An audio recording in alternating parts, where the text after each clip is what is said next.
बिस्मिल्लाहिर्रहमानिर्रहीम। इस वीडियो में हम साइनोसॉइड्स और फेजर्स के बारे में पढ़ेंगे। साइनोसॉइड्स किसको कहते हैं? देखिए, कोई भी ऑल्टरनेटिंग सिग्नल जो इस फॉर्म में हो या इस फॉर्म में हो, इसको साइनोसॉइड्स कहते हैं। अब ये जो पहला फॉर्म है, ये देखिए ज़ीरो से शुरू हो रहा है और हमें पता है sine zero is equal to zero, तो इसका मतलब है ये साइन सिग्नल है।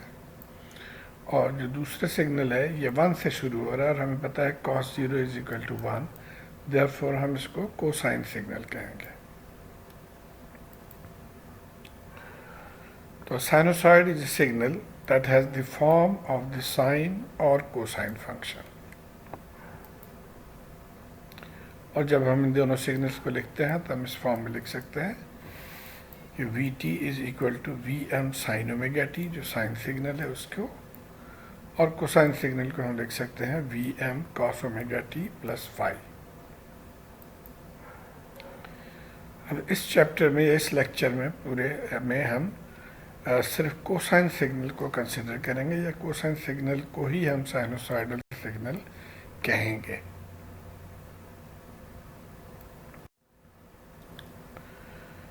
अच्छा, इससे पहले कि हम आगे चलें, ये दो बुनियादी चीज़ें क्लियर होनी चाहिए कि फ्रीक्वेंसी और एंगुलर फ्रीक्वेंसी में फ़र्क क्या है। तो ये जो horizontal movement of the signal है, जो अप डाउन होके, इसमें 1 सेकेंड में जितने मरतबा ये साइकिल कंप्लीट करे उसको हम फ्रीक्वेंसी कहते हैं और इसको f से जाहिर करते हैं। तो आमतौर पे हमारे घरों में जो बिजली है हम उसको कहते हैं जो 50 साइकिल्स। इसका मतलब ये होता है कि 50 मरतबा ये 1 सेकेंड में एक साइकिल कंप्लीट करता है। 50 साइकिल्स 1 सेकेंड में। इसी सिग्नल को हम एक रोटेटिंग फेजर के फॉर्म में देख सकते हैं। यानी आप देखें, जब ये 0 पे है तो हम कहते हैं यहाँ पे है, जब 30 डिग्री पे है तो ये यहाँ पे आए, जब 60 डिग्री पे है तो यहाँ पहुँच गया, 90 डिग्री पे वो यहाँ पहुँच गया। तो ये काउंटर क्लॉकवाइज इसकी रोटेशन हो रही है और इसीलिए इसको हम कहते हैं कि ये रोटेटिंग फेजर्स है। और ये नॉर्मल साइनोसाइडल है, जो कि जिसको हम टाइम डोमेन रिप्रेजेंटेशन इसको कहते हैं।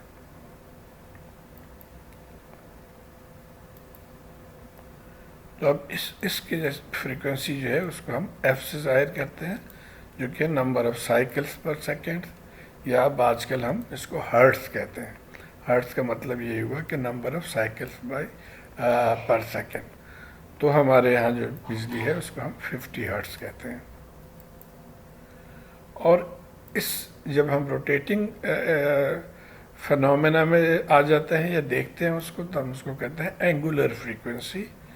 ये इसकी जो फ्रीक्वेंसी है इसको हम एंगुलर फ्रीक्वेंसी कहते हैं।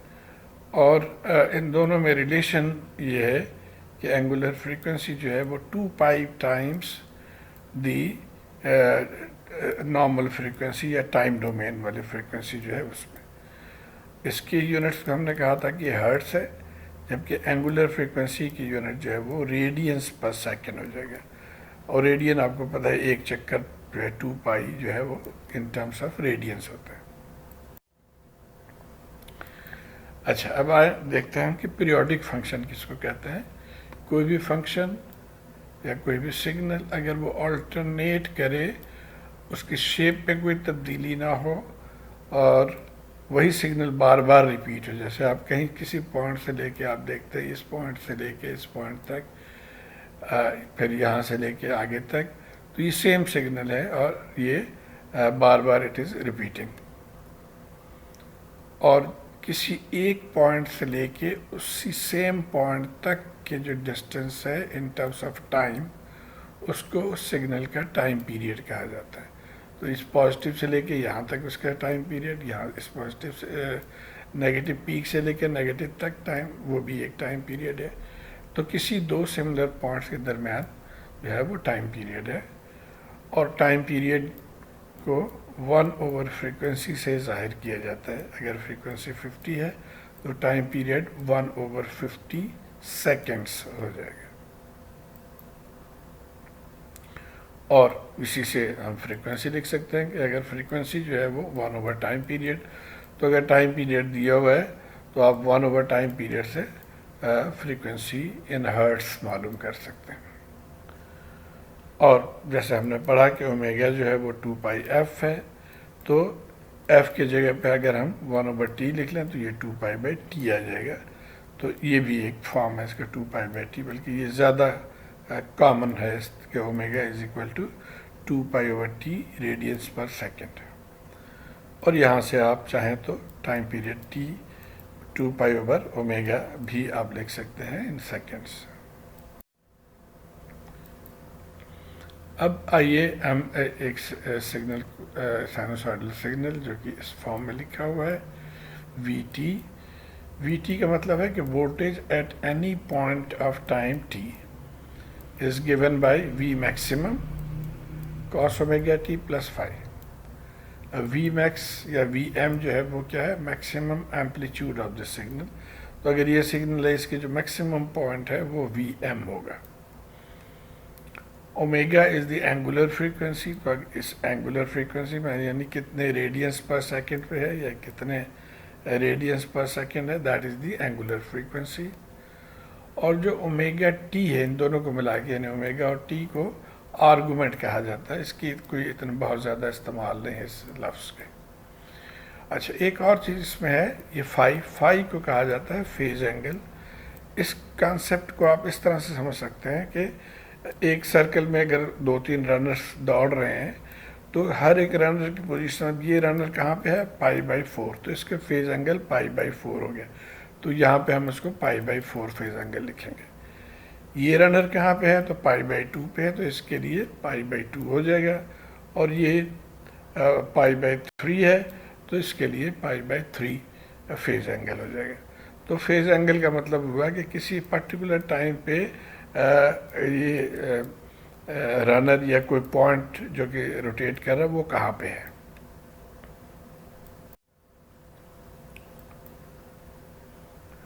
अब फेजर एक न्यू टर्म है जो आप पहले नहीं सुना होगा आपने। फेजर क्या चीज़ है, ये एक वेक्टर है that represents a sinusoidally varying quantity by means of a line rotating about a point in a plane. तो ये एक लाइन से इसको जाहिर किया जाता है और the length of the line been proportional to the magnitude of the quantity. तो ये अभी हम डायग्राम में देखेंगे इसको, जैसे ये डायग्राम है, यहाँ पे देखें अब ये दो सिग्नल है, इसके मैग्नीट्यूड ज़्यादा है और इस सिग्नल के मैग्नीट्यूड कम है। तो इस जो रेड वाले को हम छोटे लाइन से जाहिर करेंगे और जो ब्लूइश है उसको हम बड़े लाइन से जाहिर करेंगे क्योंकि इसका मैग्नीट्यूड ज़्यादा है। और जो angle between the line and the reference, अब ये एक्स एक्सिस को रेफरेंस लाइन कहा जाता है, तो इससे जो मैग्नीट्यूड का एंगल है उसको हम फेज एंगल कहते हैं। तो यहाँ पे ये पॉजिटिव फेज एंगल है, यहाँ पे नेगेटिव फेज एंगल है, या आप ये भी कह सकते हैं कि इसका फेज एंगल ये पूरा यहाँ से लेके यहाँ तक है।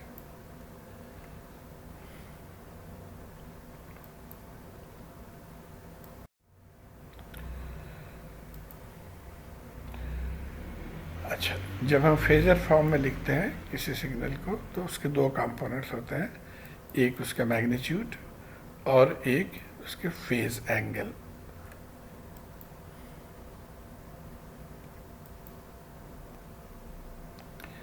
अभी हम फेजर में जा क्यों रहे हैं, इसलिए कि it becomes easier to work with the signal in phasor domain.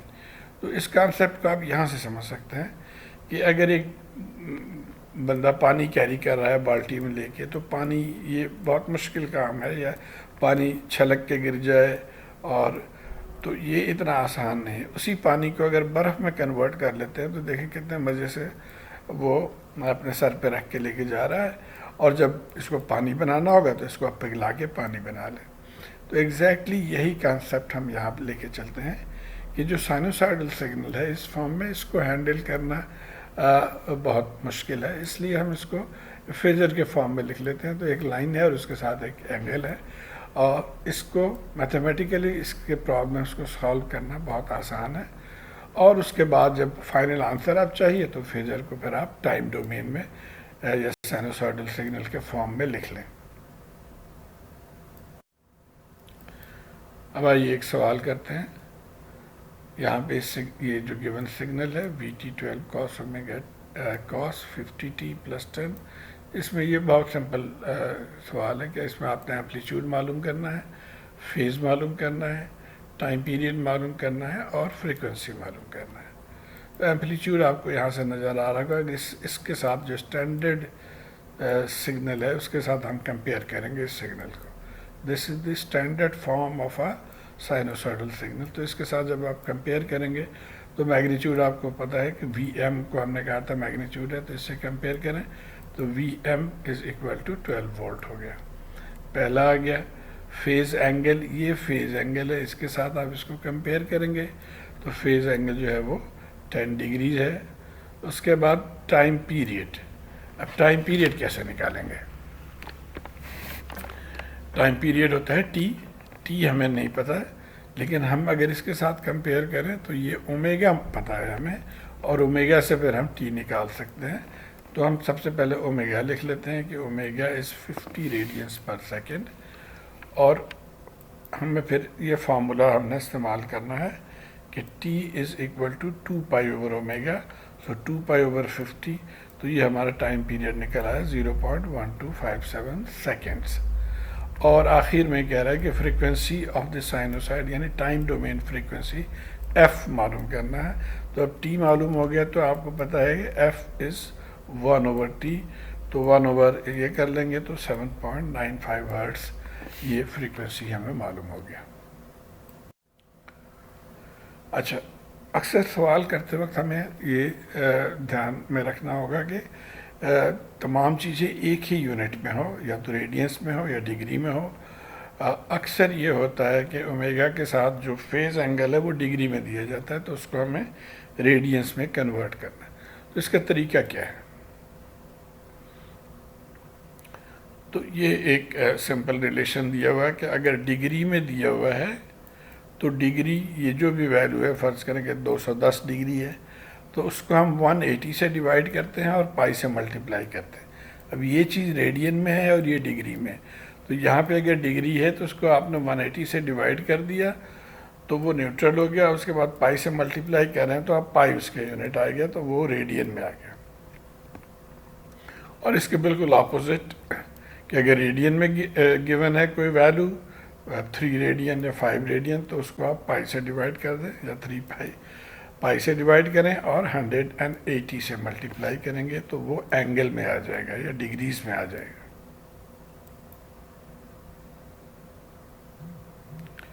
अब जैसे एक एग्जांपल यहाँ दिया है कि 1.5 पाई रेडियंस को डिग्री में कन्वर्ट करो, तो यहाँ 1.5 आप ऊपर लिख देंगे, 1.5 पाई। आप देखिए, और इसी तरह ये भी एक सवाल आ सकता है कि कन्वर्ट 60 डिग्री इंटू रेडियंस, तो यहाँ आपने 60 लिख दिया तो 1/3 हो गया, तो पाई/3 इसका आंसर आ जाएगा। अच्छा, एक और सवाल है। साइनोसॉइडल सिग्नल इस फॉर्म में दिया हुआ है। आपने what is the maximum amplitude of the voltage आसानी से आप निकाल सकते हैं। उसी स्टैंडर्ड फॉर्म में अगर लिखें तो ये आ गया मैक्सिमम एम्पलीट्यूड। अच्छा, हम पहले पढ़ लेते हैं सवाल। मैक्सिमम एम्पलीट्यूड चाहिए, फ्रीक्वेंसी इन रेडियंस पर सेकंड यानी ओमेगा चाहिए, फ्रीक्वेंसी इन हर्ट्स चाहिए, एफ चाहिए, फेज़ एंगल इन डिग्रीज, ये फेज़ एंगल इन डिग्रीज है, और फेज़ एंगल इन रेडियंस, तो उसको 60 को रेडियंस में कन्वर्ट करना है, और time period in milliseconds चाहिए, जो कि हम ओमेगा से निकाल सकते हैं। तो ये इसको हमने स्टैंडर्ड के साथ कंपेयर कर रहे हैं। अब इसको, ये गिवन सिग्नल है,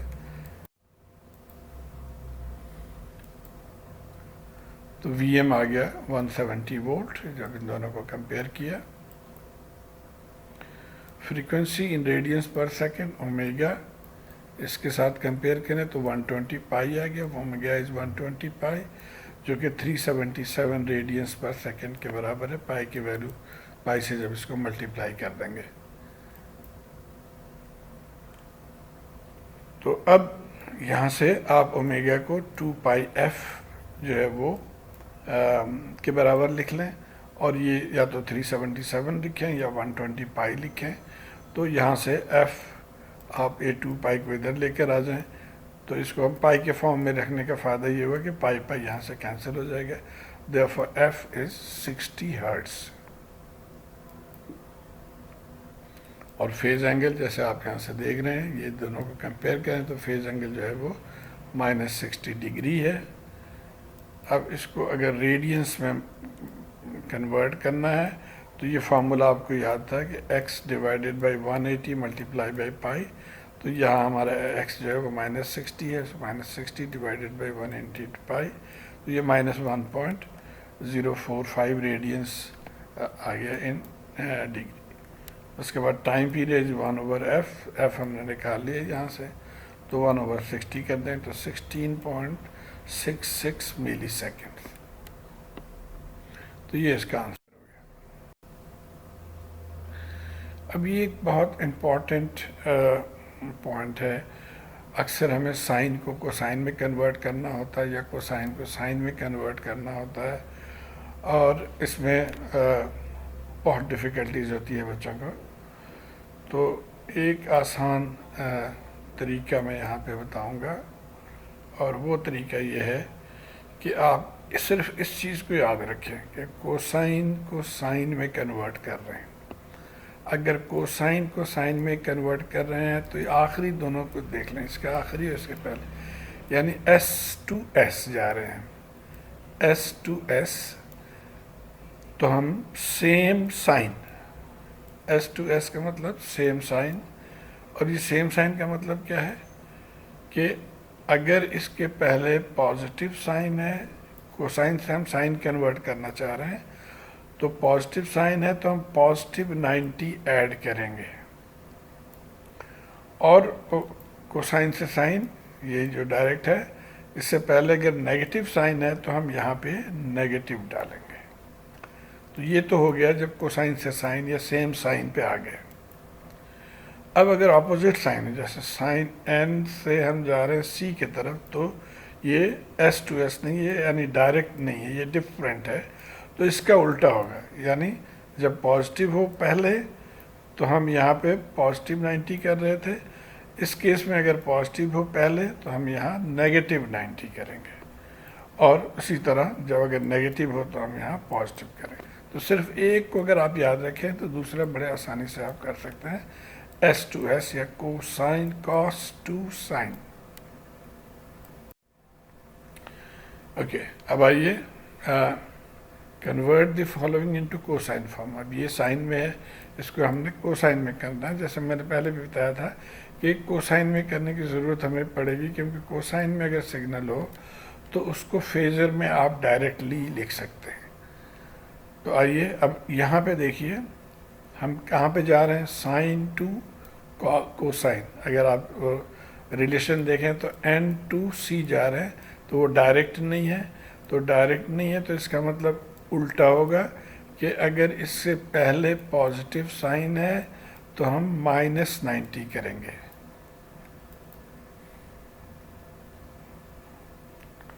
सो कोसाइन ओमेगा t -90, ये हमें करना होगा।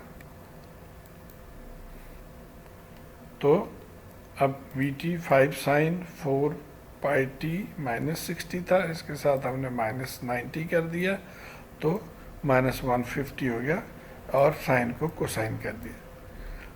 तो आई होप ये कॉन्सेप्ट समझ में आ गया आपको कि जब आप साइन से कोसाइन में जाएंगे, साइन से कोसाइन, तो ये सेम टू सेम नहीं है, ऑपोजिट है, और इसके पहले अगर पॉजिटिव साइन है तो आपने नेगेटिव माइनस करना है, नेगेटिव 90 करना है या -90 करना है। अच्छा, एक और कॉन्सेप्ट जो है जो कि कंफ्यूजिंग है बाज़ दफ़ा, वो है फेज़ लीड और लैग के बारे में। यहाँ पे अब दो सिग्नल दिया हुआ है, एक कि फेज़ एंगल φ1 है, दूसरे की फेज़ एंगल φ2 है। अब अगर अभी ये मालूम करना है कि इसमें विच वन इज़ लीडिंग, तो अगर तो ये एंगल बड़ा है इससे, तो हम कहेंगे कि V2 इज लीडिंग, और अगर ये एंगल बड़ा है φ1 φ2 से, तो हम कहेंगे फर्स्ट वन यानी V1 इज लीडिंग। तो ये कंसेप्ट ध्यान में रहना चाहिए। और जब हम इसको डायग्राम के फॉर्म में देखेंगे तो ये देखिए कि फेज़ वन जो है ग्रेटर देन फेज़ टू, तो ये फेज़ वन है और ये फेज़ टू है।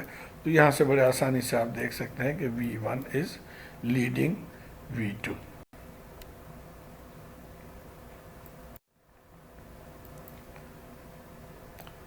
अब कई दफ़ा कन्फ्यूजन भी हो सकता है इसमें। तो आप देखिए, पहले ये एग्जांपल है कि ये दो एंगल्स हैं, φ1 110 है और φ2 140 है। तो आप यहाँ से कह सकते हैं कि जी φ2 इज़ लीडिंग, या आप इसको प्लॉट कर लें। ये देखें यहाँ से, ये दिस इज़ V1 इज़ 110 और V2 इज़ 140, तो V2 इज़ लीडिंग। अब प्रॉब्लम आता है जब ये नेगेटिव वगैरह आ जाए उसमें उस केस में अगर तो आप इसको प्लॉट कर लेते हैं फेजर के फॉर्म में, तो फिर आसान हो जाता है। आपने यहाँ से इसको प्लॉट किया -135, φ1 इज़ -135, तो हम यहाँ से -135 पे चले गए। और फेज़ टू जो है वो -120 है, तो हम यहाँ से 120 पे आ गए। ये उल्टा, ये जो ग्रीन कलर है ये 120 का है φ2 के लिए, और रेड कलर जो है वो -135 है φ1 के लिए। तो अब यहाँ से भी आपने देखना इधर से लीडिंग या लैगिंग, आपने काउंटर क्लॉकवाइज ही देखना है। तो यहाँ से भी आपको नज़र आ रहा है कि V2 is leading V1, although इसकी वैल्यू ज़्यादा है, लेकिन चूँकि नेगेटिव है। इसका एक आसान तरीका ये है कि आप इसके साथ 360 प्लस कर लें।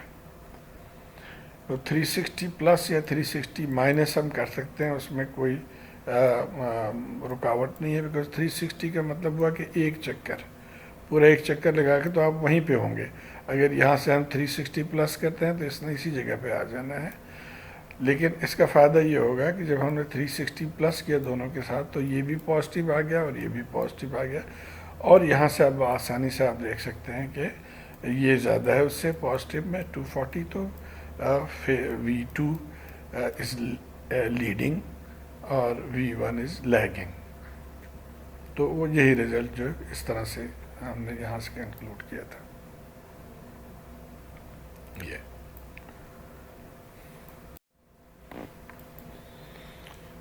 ओके, एक और सवाल है, ये और भी ट्रिकी है कि एक पॉजिटिव एंगल में है और एक नेगेटिव एंगल में है। तो इसके लिए जैसे मैंने पिछले स्लाइड में जिक्र किया था कि बेस्ट ये है कि आप कन्वर्ट कर लें, इसको आप 360 प्लस कर लें इसके साथ। तो आप देखिए, जब हम इसके साथ 360 प्लस कर लेंगे -120 के साथ, तो ये 240 बन हो जाएगा। तो अब हमारा एक सिग्नल 225 है और दूसरा जो है वो 240 है। तो अब आप यहाँ से प्लॉट करते जाएं 225 और 240, तो 225 यहाँ पे आएगा और 240 उससे आगे चला जाएगा। तो यहाँ से आपको क्लियरली अब नज़र आ रहा है कि V2 इज़ लीडिंग। इसका मतलब है कि दिस सिग्नल इज़ लीडिंग।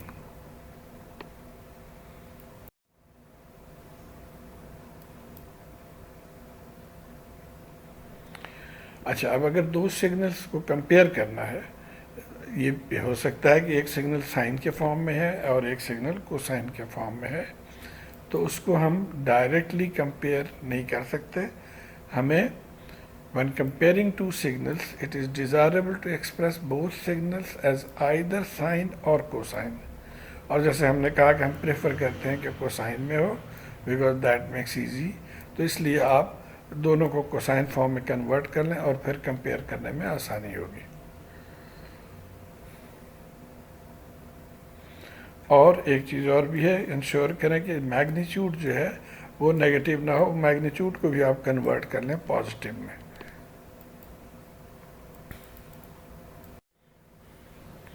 तो आइए एग्जाम्पल देखते हैं। Calculate the phase angle between two signals ये है। अब यहाँ पे एक आध चीज़ आप और करें।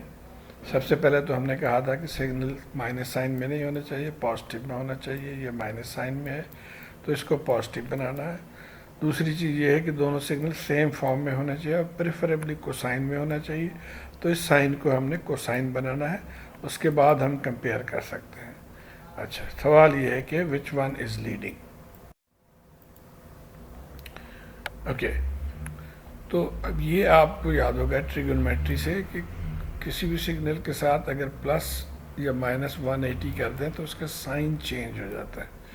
तो कोसाइन के साथ प्लस 180 करें या माइनस 180 करें तो इसका साइन चेंज हो जाएगा, माइनस हो जाएगा। अब हमारे पास तो ये नेगेटिव फॉर्म में है, तो इसको पॉजिटिव करने के लिए हम इसके साथ 180 प्लस कर दें। 180 आप चाहें तो माइनस भी कर सकते थे, बेहतर है कि हम इसको प्लस करें ताकि तमाम चीज़ें प्लस फॉर्म में ही रहे। तो अब ये हो गया 10 cos ओमेगा टी प्लस 230। और साइन को कोसाइन n टू c जा रहे हैं तो मिसमैच है, डायरेक्ट नहीं है, तो इसलिए और इससे पहले चूँकि पॉजिटिव साइन है तो हम इसको माइनस साइन करेंगे। तो माइनस 90 हमने यहाँ से कर दिया। तो ये अब आ गया 12 cos ओमेगा टी माइनस 100।